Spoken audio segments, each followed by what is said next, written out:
Hello, I'm Justin Bonds, the founder of Cyber Capital, which is the oldest liquid token fund in the world today. I've been a full-time cryptocurrency researcher for over 12 years, and I've dedicated myself to this movement and to seek the truth, because I think that's what we are supposed to do as researchers. We're supposed to uncover, unravel, expose the scams, and make a better world. And that's what we're to do here today. The key message is freedom. The key message is liberty. The key message is censorship resistance. The key message is immutability. The key message is financial sovereignty. But we cannot bring any of these benefits to the masses if the system doesn't scale. And if the governance gets a way of scaling the system, you've just killed the dream. So let's think very carefully about what we do next. You said the biggest problem is not scalability. It's the decision not to scale. Yes. Yep. If governance is the brain of a blockchain, what kind of brain would you say Bitcoin has today? Yeah. The brain of Bitcoin today is the brain of a dictator. The brain of Bitcoin today is the brain of a tyrant. And that to me is completely antithetical of what cryptocurrency is supposed to be about. It's about the democratization of power.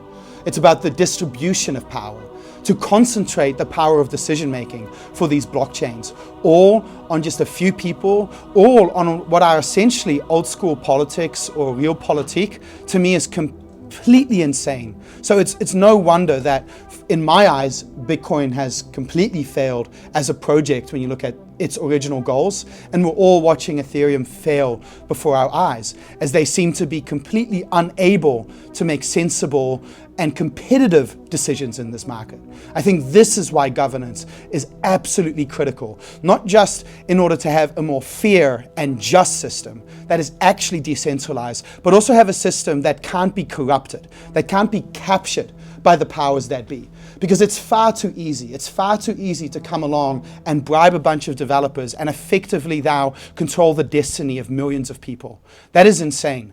You know, this is why we need to take a really good look at ourselves in the mirror and ask ourselves the question, who decides?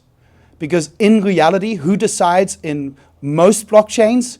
It's just a few founders, or it's just a few VCs, or it's just you get 10 of the right people in the same room together behind closed curtains, and now they get to decide, and the whole community goes along with it. It's a form of decentralization circus. And the way that I see that we can solve this key problem in blockchain is through stakeholder governance. Because we should be able to not only own the capital, but we also should be able to have the decision making that comes along with that capital. That is not a crazy idea. That is how equity works, right? And since it's impossible for us to set up actually democratic systems within the context of a blockchain, this type of equity-based voting, stakeholder-based voting has to be the future of blockchain technology. And I'm not sure how many times we need to watch blockchain fails before that lesson gets driven home. But I'm here telling you today that it's absolutely critical for the decentralization, for the security, for the reliability, and for the path of the entire crypto ecosystem that we implement systems of on-chain governance today, because this is the future, and I have absolutely no doubt about where we're going. For new developers building on L1, right? You warn, ignore regulations when building, but be careful where you sit. So what advice would you give to a 19-year-old building the next L1 chain from her bedroom? Yeah, that's a tough one. Yeah, I will say, like, go supporting and building what you believe in, but you know, don't do it out of a jurisdiction where they might put you in jail. Like, we're in a situation right now where we have many of our heroes that have spent time in jail or in jail right now just for writing code. So I would seriously consider, and I don't want to stifle innovation here, which is something I'm worried about. But like the fact that we have so many of our heroes in jail right now just for writing code, yeah, I mean, we have to put this warning out there to not let governments push us around in this way. And you know, also remind the governments that what we're trying to do here is we're doing it for the public good. Right? We want to protect people. Decentralization is a form of protection where we don't need the type of draconian regulations that we might need with legacy systems.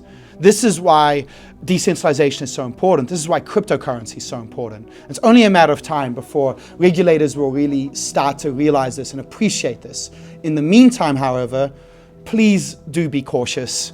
I would hate to see more people go to jail when they could have just built it in a more friendly jurisdiction.